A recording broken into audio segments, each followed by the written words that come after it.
Okay, before we get into the course, I really have to recommend that you check out this app called iRealPro.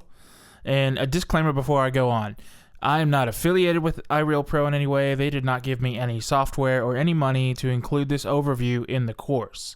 This is just my honest opinion, my review of the app, and it will be one of the best tools you can buy for $13, either as a music student or as a professional musician. Although it's not required for the course, I highly recommend it as a practice tool. So let me open the app and show you what it's all about. iRealPro is an app of chord charts. The chord charts are user-generated, and there's a forum that you can access right in the app to download new playlists of songs for free. So let's just look at that. We have songs, and there's all these songs, right? And I go to the playlists. These are the playlists that I've downloaded. There's Jazz 1300. So I go there. There's a bunch of jazz tunes. And I can go back to my playlist. I go to Pop 400. And if I don't find something I like, I can go to forums. And in the forums, there's all different sections. Pop, rock, and blues. Click there.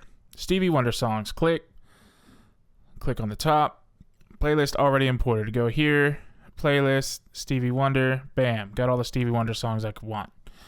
So I'm going to go back to my pop songs because I want to use Brown Eyed Girl out as an example. Here we go. So now I'm on Brown Eyed Girl, and we can see a few things about this song. It's in the key of G, bottom right here, and we can change it to any key you want to. We can go to F, go to E, it goes to whatever key you want. I'm going to put it back in G. And it's currently set to pop rock, which gives us a rhythm in the background. So let me just play this for you.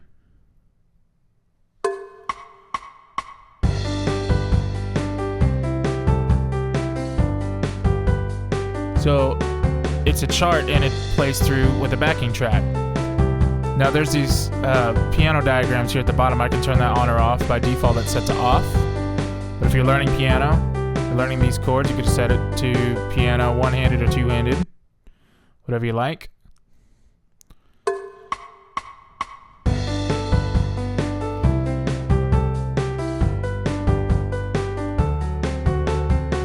And it looks like it's stuck to just one particular voicing of each chord. So it's not the end-all, be-all, but it's a great start. So then another thing you could do, you can go up here to the fonts, which I clicked on this little settings wheel at the top right here. Click on that. You go to font, and you can pick, handwriting, number notation if you're working with Nashville numbers.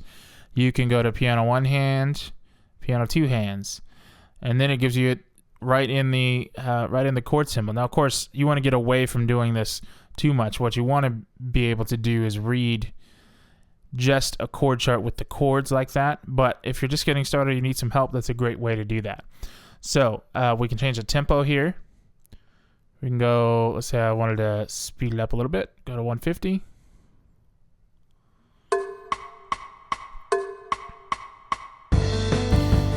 And I think one of my favorite features here is that there's a mixer here. So let's say I'm playing piano.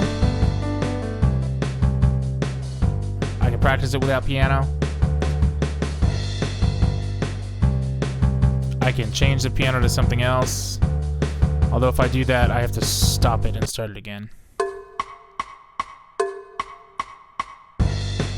Of course, it helps if I turn the volume back up.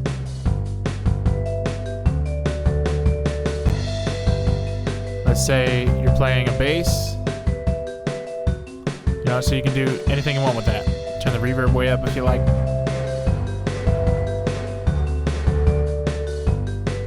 Turn embellished chords off and on.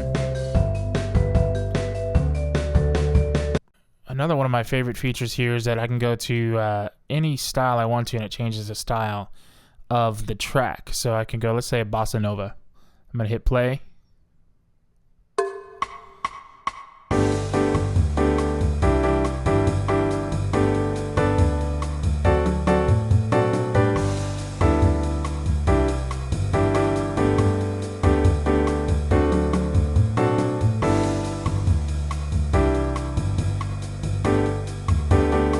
Say I wanted to go to gypsy jazz.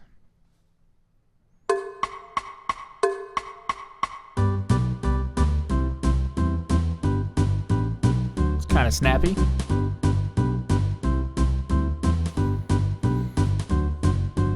Okay, and then I could repeat it as many times as I like, up to 30 times.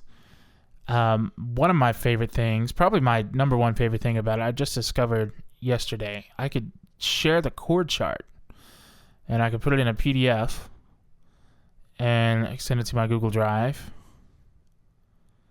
And it just uploads a chord chart that looks just like what you're looking at right now to my Google Drive.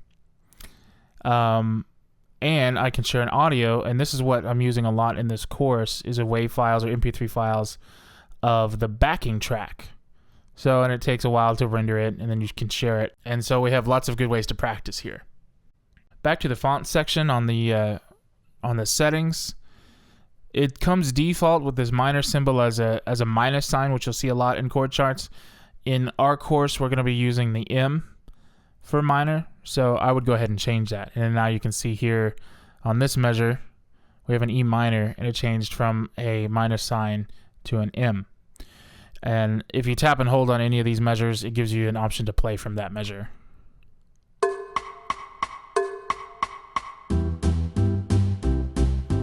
Right? So just a really cool app, lots of functionality, and I highly recommend it. It's worth every penny of the $13 that they're asking for it. You can get it on iPad, you can get it in the Google Play Store.